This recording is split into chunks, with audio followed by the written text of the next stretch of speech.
Thank you, Melania, for your moving words and for your devotion. I mean, it's a very deep devotion, I can tell you that, to our nation and its children. Thank you also to members of Congress, my cabinet, governors, members of Congress, state, local leaders, first responders, and healthcare professionals gathered here today. We have some truly incredible people in this room, that I can tell you. Most importantly, we acknowledge the families present who have lost a cherished loved one.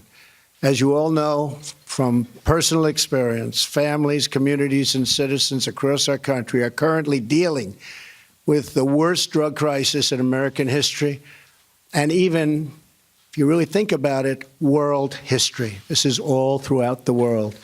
The fact is, this is a worldwide problem. This crisis of drug use, addiction, and overdose deaths in many years, it's just been so long in the making. Addressing it will require all of our effort, and it will require us to confront the crisis in all of its very real complexity.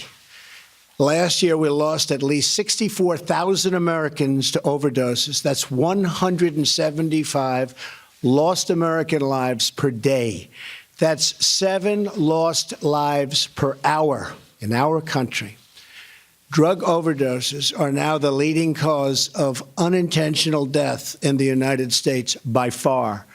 More people are dying from drug overdoses today than from gun homicides and motor vehicles combined. Think of it, motor vehicle crashes, gun homicides, more people by far from drug overdoses. These overdoses are driven by a massive increase in addiction to prescription painkillers, heroin, and other opioids.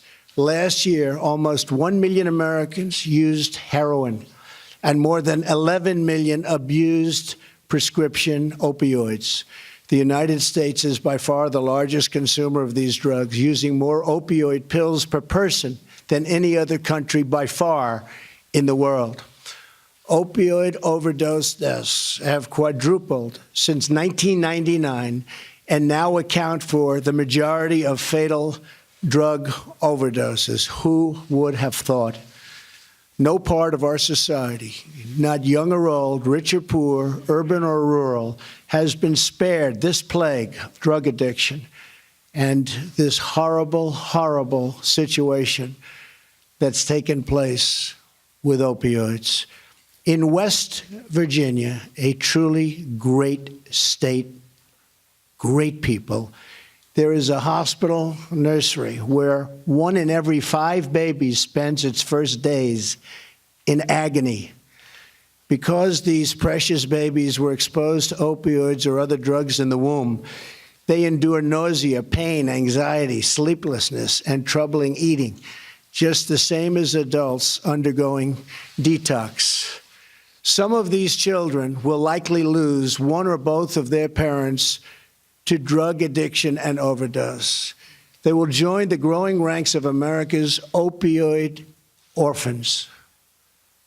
Such beautiful, beautiful babies. Beyond the shocking death toll, the terrible measure of the opioid crisis includes the families ripped apart and, for many communities, a generation of lost potential and opportunity. This epidemic is a national health emergency.